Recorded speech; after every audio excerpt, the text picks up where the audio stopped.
I'm Anna Joy Batchelor with the Memphis Tiger Network here at Liberty Bowl Stadium, where the Memphis Tigers just became 2-1 for the first time since 2003 by beating the Middle Tennessee Blue Raiders 36-17. The Tigers got on the board first as their first drive ended with a 7-yard touchdown pass to Alan Cross. The Tigers would score again quickly as linebacker Tank Jakes sacked the MTSU quarterback in the end zone for a safety.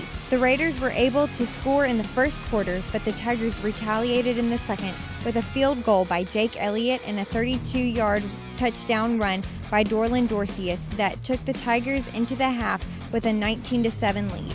The Tigers struck first in the second half with another Jake Elliott field goal. Although Middle Tennessee was able to get a field goal of their own in the third, the Tigers sealed the win in the fourth quarter with a 50-yard touchdown catch by Alan Cross and a 59-yard fumble recovery by cornerback Bobby McCain.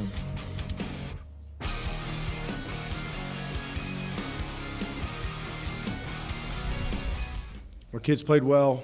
We had several challenges in front of us going into the game. Challenged them to play with more discipline, and we did that.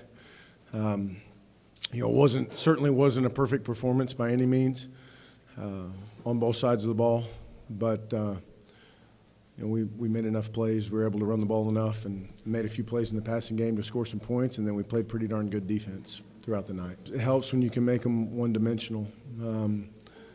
There at the end, they got us on the screen stuff a little bit, but certainly helps when you can cut one head off and just have to focus on the other one. Then we were able to get some pressure through scheme and a little bit just when we were just bringing three guys. So we can mix up some looks on people.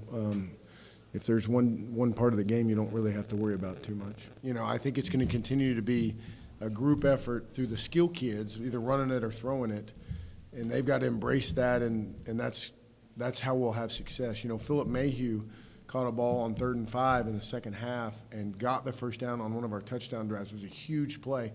And then I think just 2 or 3 plays later, Mose Frazier catches a ball and gets a first down to keep the drive going. To me, those were perfect examples of what we've got to be offensively, is different guys stepping up and doing their job and making a play to keep a drive alive, and then we finally get it in the end zone.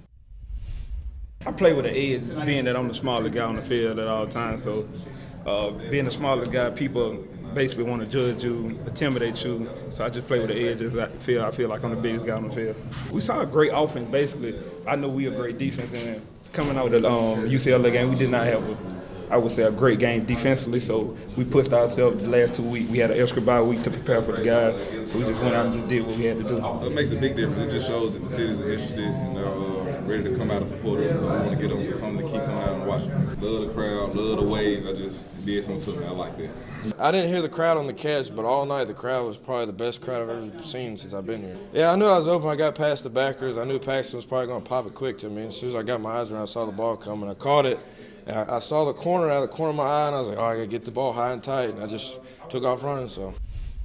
Next week, the Tigers head out to Oxford, where they play the 10th-ranked Ole Miss Rebels at 6:30. At the Liberty Bowl Stadium, I'm Anna Joy Batchelor with the Memphis Tiger Network.